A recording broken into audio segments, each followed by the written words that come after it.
You budgeted for the mortgage, the insurance, maybe even the moving truck. Then real life as a homeowner starts, and suddenly the expensive part is not one giant catastrophe.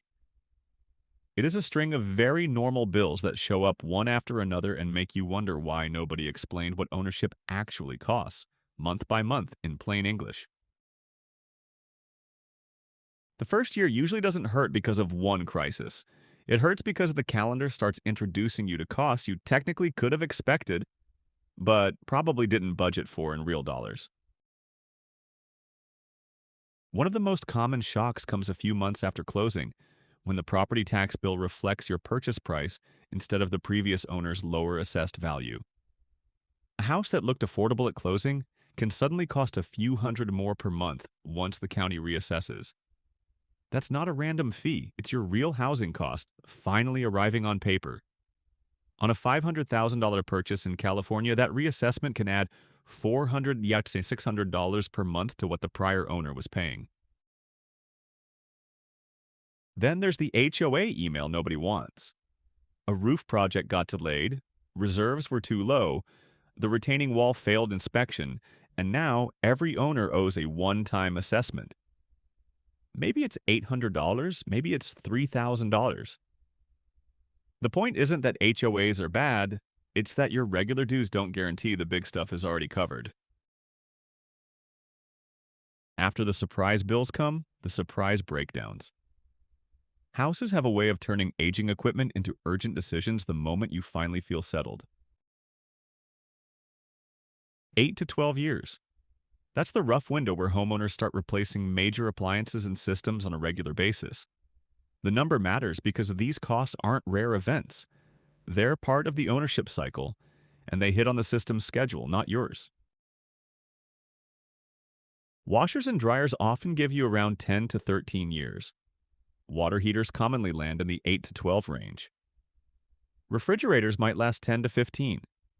HVAC systems often run 15 to 20, and a roof can stretch 20 to 30 depending on material and climate. You don't need to panic over every item at once. You need to know which of your systems are already late in the game.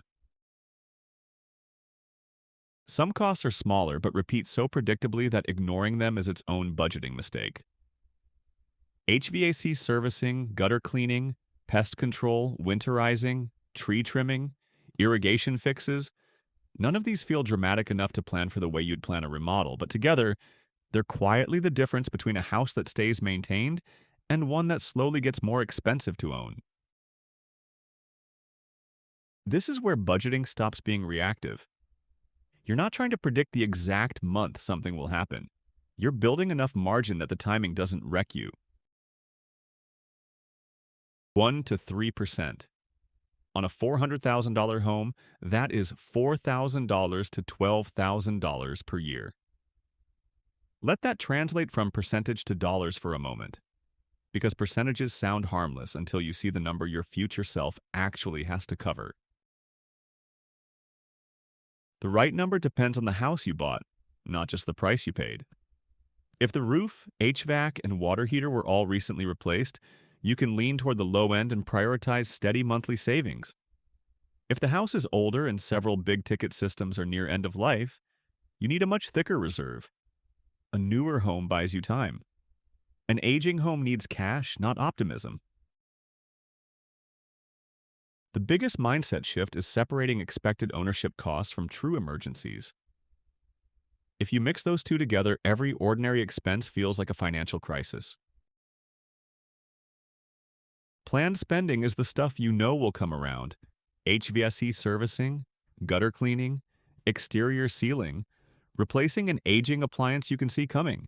Emergency reserves are for urgent and expensive surprises. A sudden leak, electrical failure, or a furnace that dies in the middle of winter. One category belongs in your annual budget.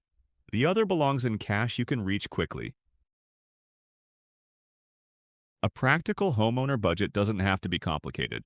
Set a monthly line for routine maintenance, keep a sinking fund for known replacements, and build a separate emergency reserve that is not pretending to be your vacation fund.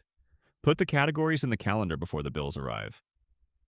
When you do that, homeownership starts to feel less like getting blindsided and more like managing a system. The mortgage gets you in the house.